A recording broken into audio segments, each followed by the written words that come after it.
मंत्री नितेश राणेंचा आदर्श राज्यातील सगळ्याच मंत्र्यांनी घेऊन आपापल्या जिल्ह्यातील सुरू असलेले मटका, अवैध दारू विक्री, जुगार, गुटखा विक्री थांबवून गोरगरिबांचा पैसा वाचवावा. मंत्री राणेंचा गृहमंत्री फडणवीसांना घरचाच आहेर.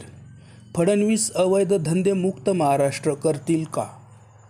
मंत्री नितेश राणे यांनी आपल्या मतदारसंघातील कणकवली गावातील मटका अड्ड्यावर थेट धाड टाकली व त्यानंतर पोलिसांना फोन करून जागेवर बोलविले. यावेळी पोलिसांनी या मटका अड्ड्यावर तब्बल 3 लाख रुपयांची रोकड व 12 ते 15 जणांना ताब्यात घेतले आहे.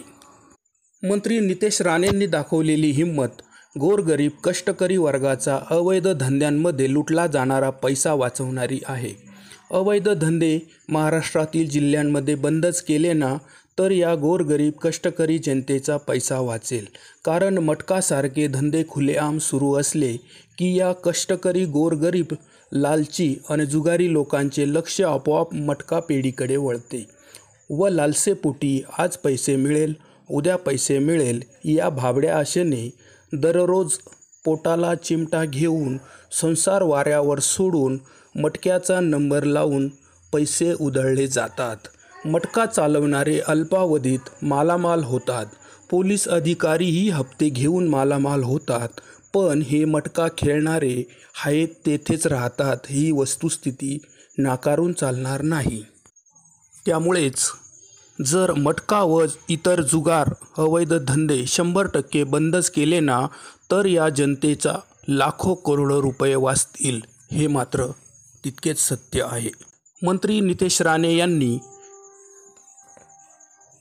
मुख्यमंत्री तथा गृहमंत्री असलेल्या देवेंद्र फडणवीस यांना एक प्रकारचा घरचाच आहेर दिला आहे असे म्हटले तर वावगे ठरणार नाही. गृहमंत्री म्हणून देवेंद्र फडणवीस सपशेल अपयशी ठरले आहेत. गृहमंत्री म्हणून पोलीस प्रशासनावर त्यांचा अजिबातच वचक राहिलेला नाही. म्हणूनच तर अनंत कुलकर्णीसारखे वर्दीची मस्ती अन नशा चढलेले अधिकारी सामान्य जनतेला लाथा मारत आहेत. फडणवीस पोलिसांच्या चुकीच्या गोष्टींचे समर्थन करून त्यांना पाठीशी घालत आहे.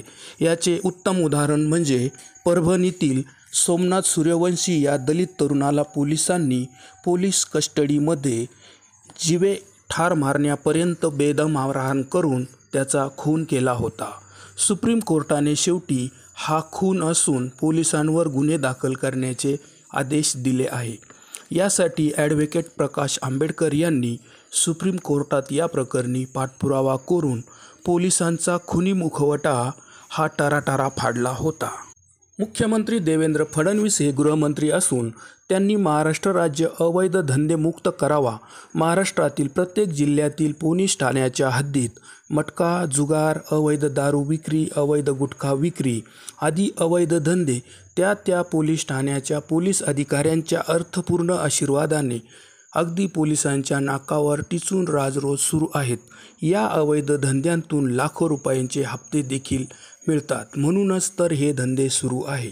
मंत्री राणे यांनी मतदारसंघातील कणकवलीसारख्या गावातील अवैध धंद्यावर धाड टाकून फडणवीसांना घरचा आहेर तथा सबळ पुरावाच दिला आहे. फडणवीसांनी गृहमंत्री म्हणून खरंच महाराष्ट्र मनापासून अवैध धंद मुक्त करण्याची इच्छा असेल तर त्या बाबतीत राज्यातील पोलीस अधिकाऱ्यांना सूचना करून अवैध धंदे बंद करावेत. पोलिसांनी ठरवले ना तर हे धंदे तात्काळ बंद होतील. ज्या पोलीस ठाण्याच्या हद्दीत अवैध धंदे आढळतील त्या पोलीस ठाण्याच्या अधिकाऱ्यावर तात्काळ कडक कारवाई करण्यात यावी. मग बघा फडणवीस साहेब, महाराष्ट्र कसा एका झटक्यात अवैध धंदेमुक्त होईल. पण त्यासाठी गृहमंत्री म्हणून तुम्ही मनापासून पुढाकार घेणे गरजेचे आहे. त्यासाठी आपण पुढाकार घ्यावाच अशी सर्वसामान्य जनतेची अपेक्षा आहे. राणेंनी कणकवलीत अवैध धंद्यावर धाड टाकून कारवाई करायला भाग पाडले आहे.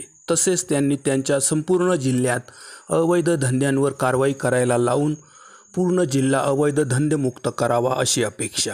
तसेच महाराष्ट्रातील इतर जिल्ह्यातील सर्वच पालकमंत्र्यांनी देखील जिल्ह्यातील अवैध धंदे बंद करण्यासाठी मनापासून पुढाकार घ्यावा. नाशिक जिल्ह्यातही मंत्री छगन भुजबळांनी नुकतीच कुंभमेळ्याच्या कामासंदर्भात एक आढावा बैठक घेतली होती. तशीच एखादी बैठक पोलीस प्रशासनाची घेऊन अवैध धंदेमुक्त नाशिक जिल्हा करण्यासाठी पुढाकार घ्यावा अशी नाशिक जिल्ह्याची अपेक्षा आहे. मंत्री माणिकराव कोकाटेंनी नंदुरबार जिल्हा, मंत्री दादा भुसेंनी धुळे जिल्हा, मंत्री राधाकृष्ण पाटील यांनी अहमदनगर जिल्हा, मंत्री गिरीश महाजन यांनी जळगाव जिल्हा, मंत्री पंकजा मुंडेंनी जालना जिल्हा, मंत्री नरहरी झिरवाळ यांनी वाशिम, हसन मुश्रीफ यांनी कोल्हापूर, अजितदादा पवारांनी पुणे, चंद्रकांत पाटलांनी सांगली अशा प्रकारे सर्वच मंत्री महोदयांनी आपापल्या जिल्ह्यात अवैध धंदे बंद करण्याची मोहीम हाती घेऊन महाराष्ट्र राज्य अवैध धंदेमुक्त करावा.